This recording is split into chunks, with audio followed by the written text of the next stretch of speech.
Welcome to the Counselling Tutor Podcast, the must-listen-to podcast for students of counselling and psychotherapy. Here are your hosts, Rory Lees-Oakes and Ken Kelly. Hi, I'm Rory, and as always with me is Ken. How are you, Ken? I am exceptionally well, Rory. This is the Counselling Tutor Podcast. You have caught us at episode 125. And today's episode, we're going to be splitting it into 3 topics. That's our format here on the Counselling Tutor Podcast. And the first topic we're going to be kicking off with is the difference between counselling and other helping activities. And there's that recognition, that going into a counselling course, you're not necessarily wanting to become a practicing counsellor. You may be wanting to use the skills and the knowledge you learn vocationally. So we're going to be diving into that. And then Rory, we've got check-in with CPCAB, and I know that this is going to chime a little bell for a lot of people listening to this. The question that you were kind of discussing with Kelly Budd, I believe, is a level 4 qualification in counselling and psychotherapy enough for someone to go into private practice? Can you kind of give us a taster of what we can expect from check-in with CPCAB? Yes, well, it's an apt interview because we get lots of inquiries on our Facebook page. And if you don't know where to go to our Facebook page, if you just go to Facebook, type in Counselling Tutor, and you'll find our page. And if you click onto it, it's a closed group. We let you in, and there's thousands and thousands of students of counselling and psychotherapy. There are tutors, there are supervisors, all with one aim to talk about the wonderful world of counselling. And this question comes up so many times. Is level 4 here in England? I've got to be very careful here, Ken. Oh, yes. Our Scottish listeners have pointed out that there's different levels in Scotland. So I think it's level 8 is the equivalent to level 4 in the UK. Is it a qualification that can go in for private practice? CPCAB have an interesting view on it, and you'll have to hear me and Kelly discuss it. But she comes up with some quite interesting points, so it really isn't one to be missed. It's going to answer, I think, a lot of questions. Looking forward to checking with CPCAB. And keeping with that topic, we're ending episode 125, also speaking about what you might need to consider when going into private practice. And this is a good fit for a student that is maybe thinking of one day going into private practice, or a qualified counsellor who wants to go in private practice or may even be in private practice. Check if you've looked over these considerations. And again, as Rory rightly said, the questions come from our Facebook page, and you start the conversations. We ask the questions, we put it to people like CPCAB, and we bring the answers for you. So kicking us off today, Rory, speaking about that difference between counselling and other helping activities, and I'm mindful this is kind of a question that you might be asked on an assignment or in an exam if you're doing a level 2, that introduction to counselling. But I think it's an important question to consider no matter where you are in your journey, that difference between being a counsellor therapeutically or using counselling skills. What's your thoughts on this? Well, I think it's really interesting. As someone who taught for over a decade, one of the things I know that a lot of students who come to counselling courses work in some kind of social care setting. They could be nurses, they could be working in probation, they could be working in the police. I've trained paramedics, I've trained doctors, I've trained all sorts of people. Yeah, social services. It goes on, doesn't it? Yeah, goes on, and of course they're coming from a place of fixing. If you break your leg and the paramedic turns up, then you want them to do something. You don't want to sit there with your broken leg and the paramedic saying. So it really feels like your leg's broken and it feels like you're in a lot of pain at the moment. You're saying, bring me the painkiller. And I think what's really interesting about that is it can be a kind of an eye opener for people who come from that environment, and we thank people who are in that environment for their service, to realise that actually counselling isn't about fixing, repairing, doing to the client. It's about listening. It's about allowing the client to make their own decisions. It's a whole different thing. And for some people, it can be a very uncomfortable transition from not being the person who goes out and fixes to the person who just sits and allows the client to speak about what's going on for them and for them to make their own choices. And it is, every course has a module of, at some level, the difference between counselling and other helping activities.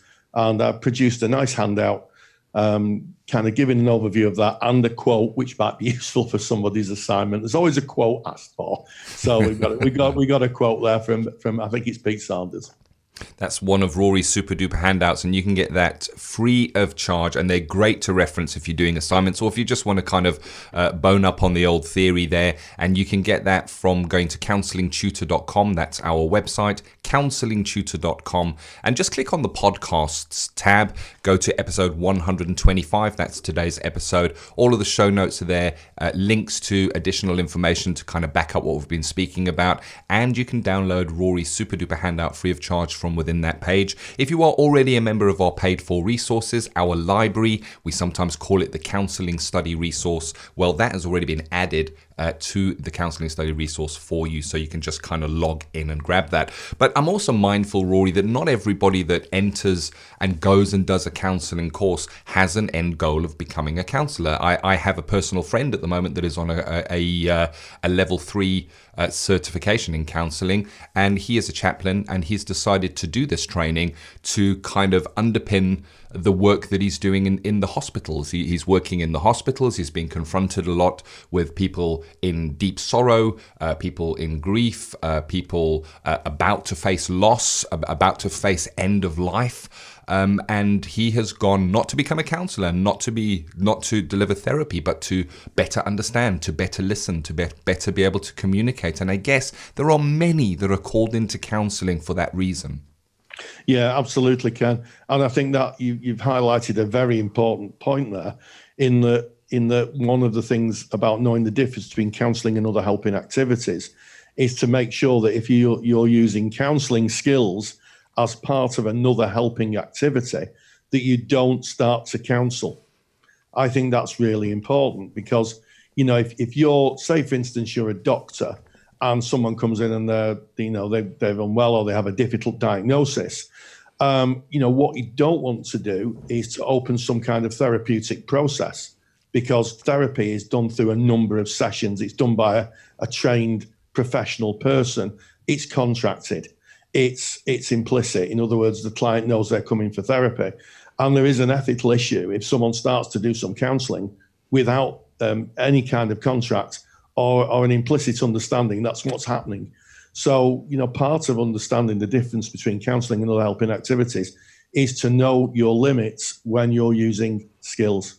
100%. And generally, kind of looking at those difference between being a counsellor using counselling skills in another role is that as a counsellor, the person coming to see the counsellor will be coming for a very specific reason. They will know why they are coming. They will know that they are entering into therapy. But the example I used just a few moments ago of maybe a chaplain working within a hospital setting, speaking to somebody that is going through difficulty, maybe with a loved one who may be very, very ill, they are not aware necessarily that they're entering into any kind of relationship at all. They may just feel that they're having a chat. So you're 100% correct there, Rory, that we wouldn't want to delve therapeutically into their material. We would want to maybe just use basic listening skills so that that person feels that they're being heard and they're being understood for where they're at. But we would need to keep that pretty shallow. And another reason for that, you've touched on a few differences. One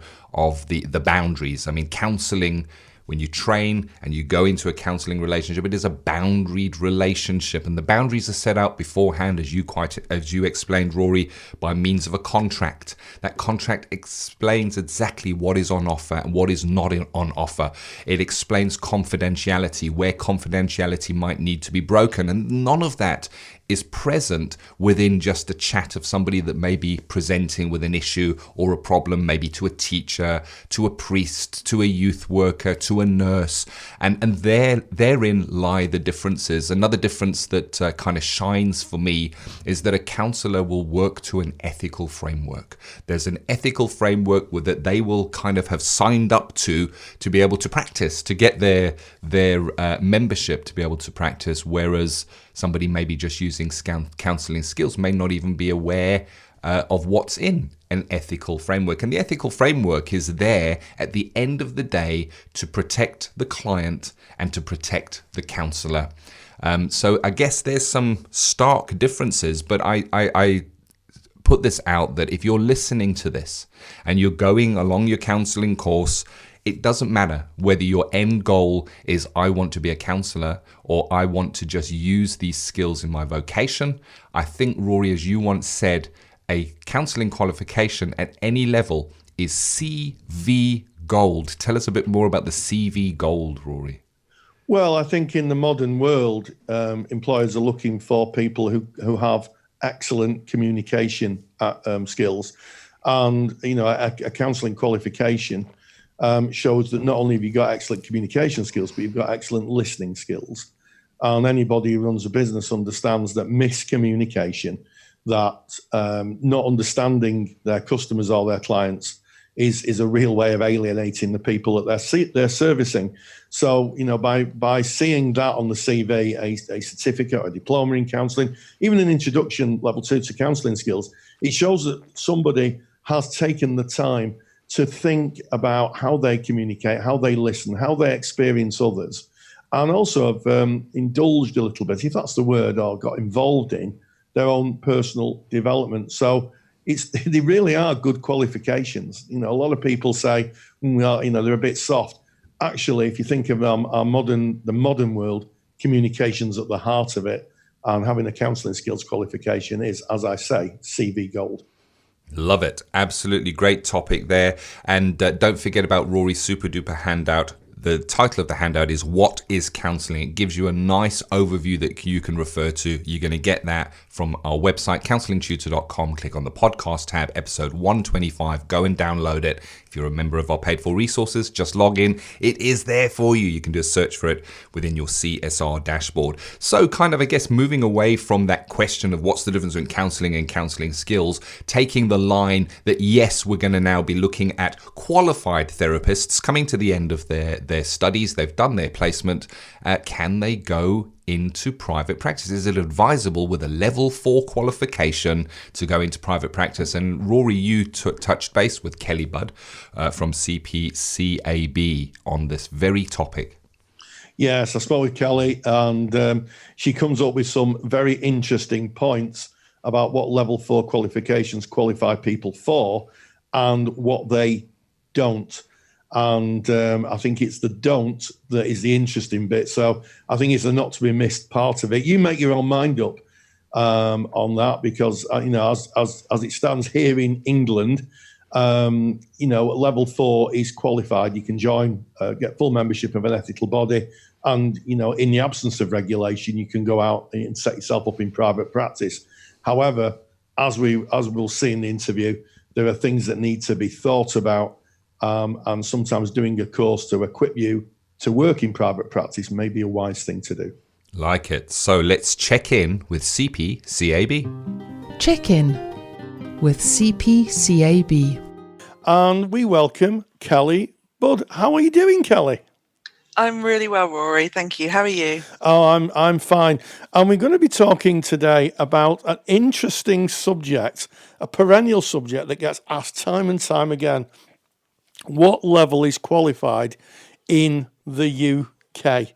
And there seems to be forever a confusion about this. So I guess for those listening in the UK, level 4, or I think it's level 8 in Scotland, which is equivalent to a diploma. I best be careful of our Scottish listeners and be respectful to them. So. As it stands, in England, you can get a level 4 qualification. You can sign up to an ethical body as a full member, gain your insurance, and technically, in a non-regulated environment, you are a qualified counsellor. Yeah, that it tends to be one of the questions that comes up so often that we thought it might be useful to kind of explore it a little bit. And I think the idea of when can you call yourself a counsellor in our country at the moment, anybody can call themselves a counsellor. But in terms of those in the know, when do we really consider somebody to be qualified in that profession and to be able to begin to practice? And for us in our system particularly, our level 4 diploma is designed to provide somebody with the ability to practice as a counsellor, primarily in an agency, but to kind of go on in terms of kind of being able to work in an agency and independent practice in the future. So essentially it's considered to be that's the gateway. Yeah. It's the entry level, isn't it, really? Yeah. And in our profession, we never stop learning. And some people say, well, why do I need a level 5 qualification? And I think it's a good question. And I'm sure you're going to outline some of the things that you come across in private practice when you're on your own that you don't come across when you're in an agency. Yeah, and I think the difference between, speaking from CPCAB's point of view, the difference between our level 4 and our level 5, the level 4 content itself is, even looking at the kind of criteria, it's really designed around working in an agency. It's pitched as if you have a framework of support, a line manager, a supervisor, peers, other kind of counsellors working there. Because when you're taking your kind of first steps into client work, you want to be focused on that, your kind of therapeutic relationship, really kind of developing your competency. You don't want to be worried at that point around how to run a business at the same time. So in our minds, kind of being able to do kind of 2 years under your belt of practitioner training and kind of really achieving that level of competency, that's what the level 4 is for. And when people finish in that, they're likely to be able to be working in an agency competently really quite well. Our purpose statement also says with additional experience, that person could become an independent practitioner working in private practice. And it's not for us to say when somebody is personally, professionally ready to work in private practice. But one of the things that we are aware of is that if somebody wants to work at greater depth with a client or have kind of more underpinning theoretical knowledge around how to work independently, our level 5 is designed to be that add-on to support somebody in a learning sense of how to get there. So what would someone learn on the level 5 that they might not learn on the level 4 course? It's particularly focused on things like applying a coherent assessment framework to your client work. So in independent practice, you're likely going to have to assess a client's needs yourself, whereas in an agency, often that's a supervisor, a line manager, a senior kind of counsellor that does that and make sure that that client is appropriate for that counsellor. Whereas in independent practice, it's you alone. So you're going to be able to manage your own workload, particularly to draw up and establish your own contracting with clients, to really kind of self-evaluate your own work. So there really is this kind of shift towards independence, I guess, is the kind of difference between the level 4 and the level 5. Yes, and I think what's sometimes not, kind of conveyed enough is that you get handpicked clients at an agency. Somebody more senior than you will be looking at the presenting issues, how they're presenting, and they will be passing on people who students can work with at the level of training and experience they have. Yeah. When you're a private practitioner, like myself, it's whoever phones you up. And they could have a myriad of difficulties and issues, which, unless you've got a lot of experience, you may not be able to deal with or understand, or even you may just do the wrong thing inadvertently. Yeah, and you, in independent practice, you don't always have other counsellors around you. You can't walk back to your office and be sat on the desk next to 3 other peers that you can gain that support from. And we believe when people are starting out, that's so valuable. And I guess even I find myself saying it when you're starting out. I hear people kind of sometimes dismiss agency work like it's the thing you have to do before you can move on to kind of being a proper counsellor. And I really don't see agency work as lesser than private practice. It's just different. I worked in agency settings for 16 years. I did the majority of the kind of learning I did as a counsellor, I did in my agencies. So for me, it's not a case of you do this until you can move on to private practice. Some people do. Some people work in agencies in a paid role. I worked full-time in agency for 16 years and do that for the entirety of their counselling career, and there is nothing wrong with that. No, and I absolutely agree with you that it's absolutely gold to work with a good agency because you make your contacts, you get to speak to more experienced practitioners who may be working with more complex clients. You get to work with the wider mental health community, so you get a holistic approach to mental health. And in fact, I only started in private practice 3 years ago.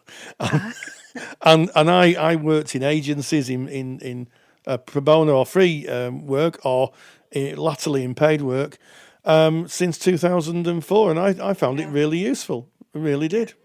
Yeah, and most people come to this profession because they genuinely want to make a difference, and agencies are usually the settings where people who might not have the opportunity to access a private counsellor, that is where they're going to be going for counselling, because it might be that their lifestyle or their finances prohibit them from going to private practice. So you get to work with people who truly are in great need, in real distress. It's such valuable work. So what my message to people out there is, don't rush from agency work into private practice necessarily, because often you do the most valuable work in terms of kind of social inclusion there. Absolutely, and as my auntie said, the oil of the wheels of society is volunteering.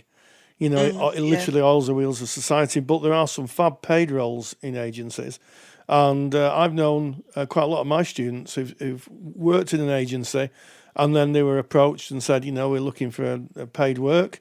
And they've worked in paid work, and then they've done that for a little while, and then they've branched out on in their own profession. They've gone out on their own. But a level 5 qualification gives you what kind of things you think are essential for a private practitioner that may be covered in the level 5 curriculum? I think it's working with other people who are at that level of their understanding. They're either choosing or they have chosen their kind of theoretical approach. So they're really learning how to embed that into their way of being, really kind of creating a kind of consistent, coherent way of working with clients, and using that kind of network of that learning group to become an experienced practitioner.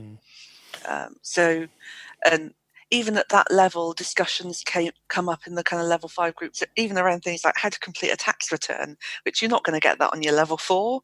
How do you get your insurances? How do you set up your own counselling room?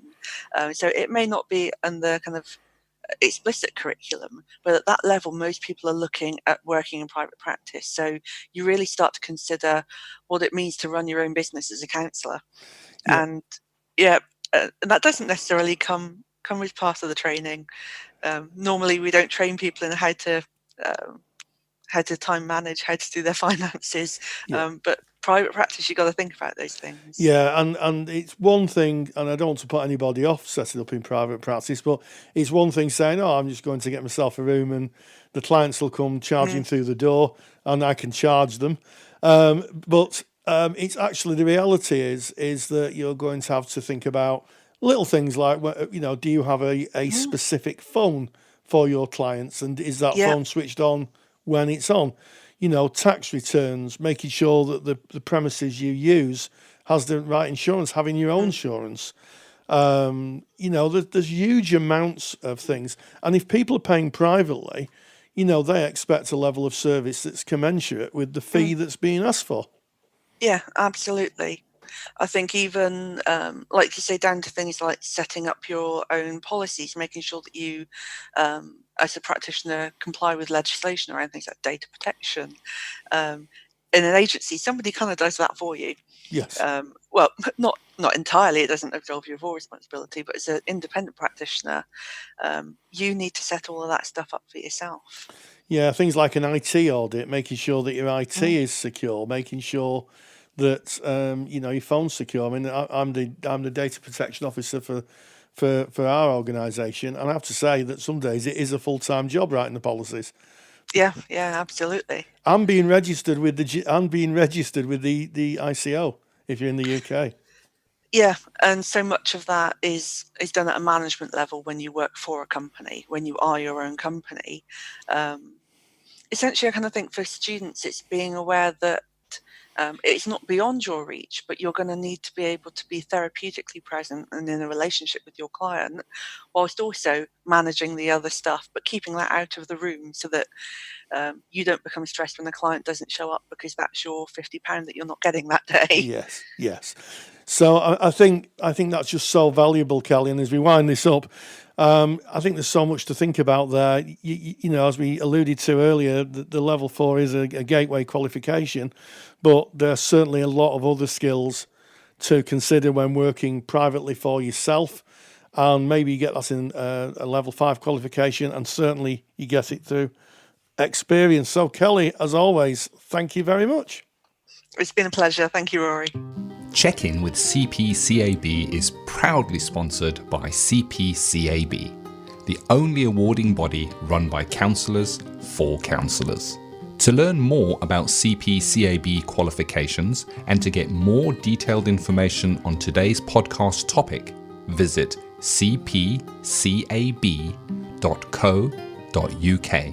Well, I mean, that's food for thought, if ever there was food for thought, Ken. And it is a big jump from working in an agency, you know, where, you know, you've got real big support systems around you, and you're, you know, at a student level, you're given clients, hopefully, that are consummate with your level of experience and skill, to going out into the big wide world, getting yourself a web page and a Facebook page, and asking the world to phone you up to be a qualified counsellor. So I think there's a lot of discussion around that, but I think Kelly made some valid and salient points there. Yeah, I 100% agree with you. And if you want to get in on this conversation, then do so on our Facebook group. And you can find that by going to Facebook, putting in Counselling Tutor. Come and join the conversation. And the topics for Check-In with CPCAB, they are taken from our Facebook group by the CPCAB team. They're always scanning to look what your questions are. So please get those conversations going. Ask the questions that you want to ask, and we will get those questions answered for you. But sticking with private practice, the last section for today's podcast, 125, is our episode, and we're covering some considerations, Rory, for private practice. Yes, I think there's a lot of people who set up in private practice, and, you know, they get their qualification. They paid a lot of money for it. It's not counselling training isn't cheap. And you think, now I can stop living on beans on toast. That was my experience of training, and go out into the world and make my money. But there are things that you need to consider when you set up in private practice. And I would say that one of those things is having a real conversation with yourself about, you know, are you comfortable going out into the world and seeing the general public? Is your knowledge of mental health legislation enough? Have you worked with complex clients, people who may have a number of difficulties? That's just one aspect of it, you know, because in agencies, usually you're given clients at the level that you're training at. And I remember when I trained, I stayed on in my agency for a good couple of years after I qualified. And it was noticeable when I qualified, I got more complex clients. I was allocated more difficult clients. And that allowed me to cut my teeth working with more complex behaviors, more complex presentations, more risky presentations, people who may have declared they may take their own lives or self-harm or harm others. So I think that there's something to be said about, you know, understanding that. What is your level of understanding about how to kind of gauge and assess if someone may take their own life? And then there's a plethora of other things: tax, paperwork, general data protection regulations. There's huge amounts of other things you've got to think about. You know, if you're self-employed, you've got to register for tax, you've got to find rooming. You really have to have a bit of a business mindset. You know, can you realistically survive and pay the bills being a counsellor setting up in a brand new business.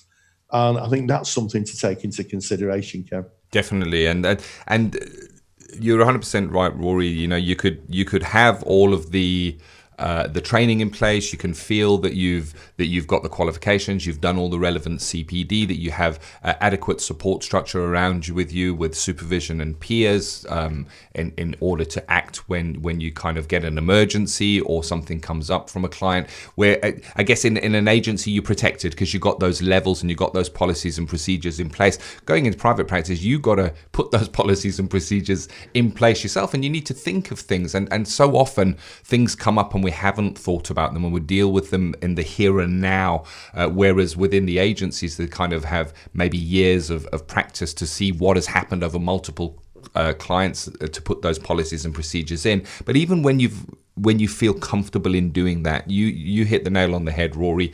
There is the business side of things.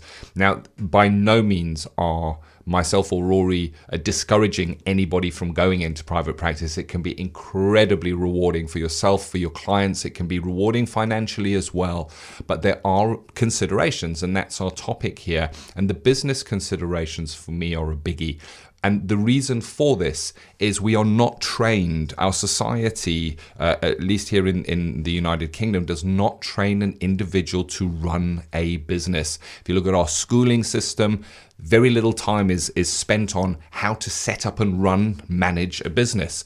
In counselling training, very little time is given to setting up and running a private practice or starting a business. And running a business is so different to working within somebody else's business. And even if that's a non-for-profit, it's an agency that is delivering services, working within that agency, you have the structure and everything that you would expect in a business surrounding you. When you're going in yourself, there is so much to consider.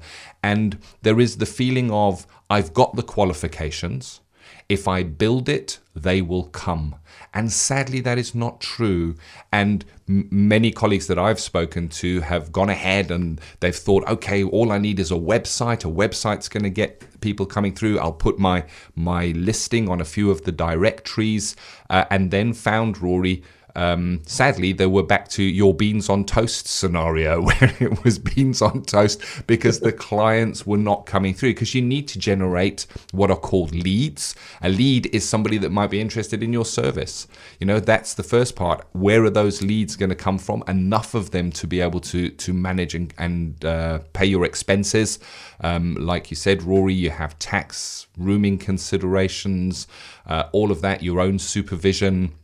There are costs to consider. I just do want to share that we put together a little mini course just talking about these business considerations, and it's called the Private Practice Blueprint.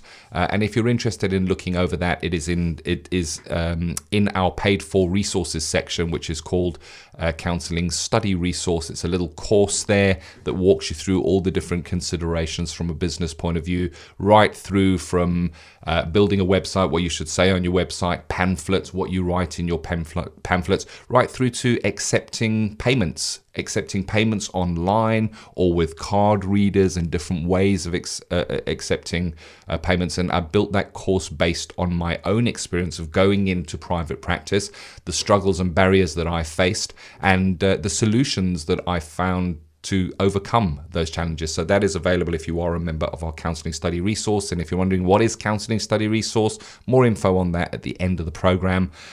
We will definitely be covering that. Yes, and you're absolutely right. There's so much more. And of course, assessment using Core 10 or Core 34 assessment to help clients see any progress they're being made or any areas that need to be looked at. And also assessments in general. One of my qualifications is in client assessment, assessing clients for counselling. And as a private practitioner, I can tell you that occasionally I get people, I meet them, I make an assessment, and I think they need a different form of support. You know, and this comes up a lot, certainly in my supervision practice, where it's clear sometimes that someone's been taken on and actually they need a different level of support. One of them, of course, is substance misuse. If you get someone who presents with substance misuse issues, it may be that they need support with that first to stabilize them before they can go on to actually look at the emotional kind of issues that are going on. So you've got to be very, very, very careful with private practice and really understand the client groups. In fact, let you into a little secret. I've been qualified for 16 years and I only went into private practice 3 years ago. Yeah, there you have it. And I know, because I was kind of with you during that process, that it was bumpy in the beginning. And that's with how many years of experience, Rory, because there are challenges that come up and websites that need to be built and tech issues that need to be sorted out. And of course, you can outsource and buy in all of those skills. And again, what we don't want to do here, Rory, is put a negative shadow over private practice. I was in private practice pretty much as soon as I could be ethically, and absolutely loved it. And it was really fulfilling for me and for my clients as well, in terms of the feedback that I got back. And there's just so many considerations. And that's what this discussion is. Have you made those considerations? And one you just touched on there, Rory, is your referral networks. If you're working in an agency, chances are they're all going to be set up for you. And if you have a client and they say, oh, I'm struggling with substance misuse, you can say, well, you can work with them and then go to your line manager within the agency, and they will give you a list of where you can refer in and who you should speak to and what number you should phone to make that referral and what form you should fill in and who that needs to be sent to be able to kind of refer that person.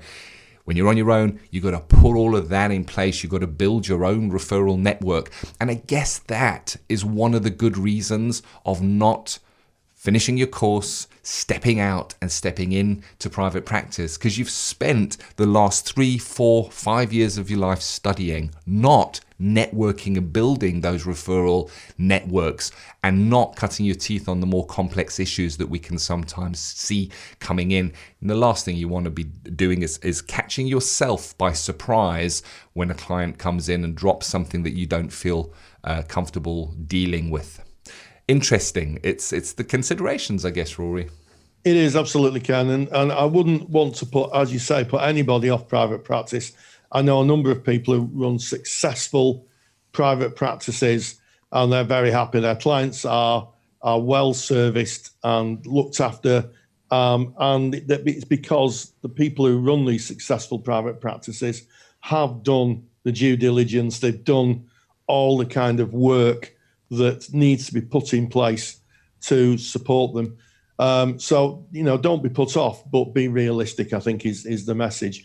Well, I tell you what, Ken, this has been an absolutely fab episode. We started off between the difference between counselling and other helping activities. We had a conversation with Kelly Budd from CPCAB around, is level 4 enough for private practice?